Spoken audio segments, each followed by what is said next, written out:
Kwa jina naitwa Francis Alfred, ni mkurugenzi mkuu wa bodi ya korosho.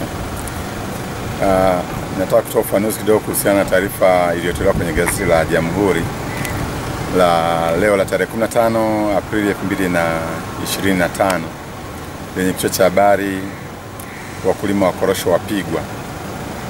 Katika taarifa hiyo gazeti la Jamhuri limeeleza kwamba wakulima wa korosho wamepewa viuatilifu ambavyo vimekwisha muda wake, ambavyo vime-expire. Tunataka kwamba hivyo viuatilifu ambavyo wakulima wa Katavi wanavyo vilisambazwa kwa ajili ya matumizi ya msimu uliopita. Na wale wakulima wa Katavi walipaswa kuvitumia kwa ajili ya kudhibiti wadudu na magonjwa katika msimu uliopita. Baadhi ya wakulima bahati mbaya kuweza kutumia vile viuatilifu kwa wakati, kwa hiyo wakabaki navyo.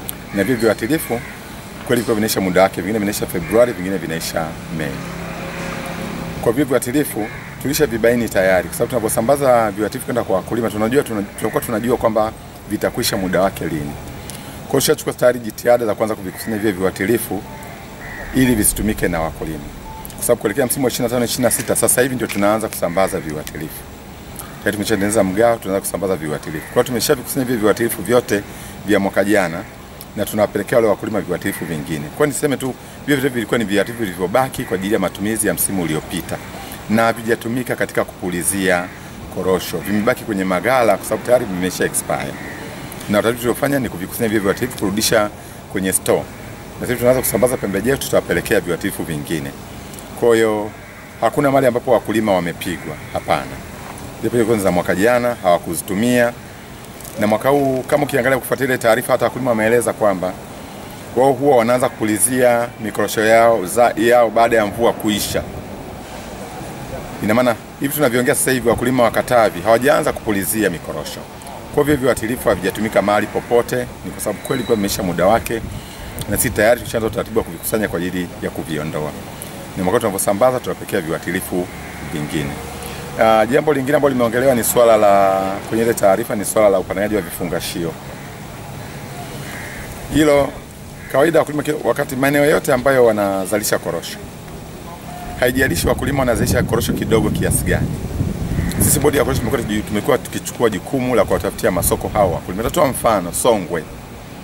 Wilaya ya Songwe uzalishaji wao hauzidi hata tani 1000, hauzidi hata kilo 500, hazizidi. Wanazalisha kilo 200, 300, 400. Sasa zidi kilo labda 1000 tu. Lakini tumekuwa tukichukua jitihada za kuchukua zile korosho na kuwatafutia masoko. Kwa sisi kama bodi ya korosho tumekuwa tukiwaambia wakulima wa korosho kwamba haijalishi mkulima anazalisha kiasi gani, tutahakikisha kwamba wanapata masoko. Kwa pamoja na kwamba Katavi bado uzalishaji wao ni mdogo, sisi bodi ya korosho tuna jukumu la kuwatafutia masoko. Wameeleza kwamba pale korosho zao wanapeleka Manyoni. Ni kweli.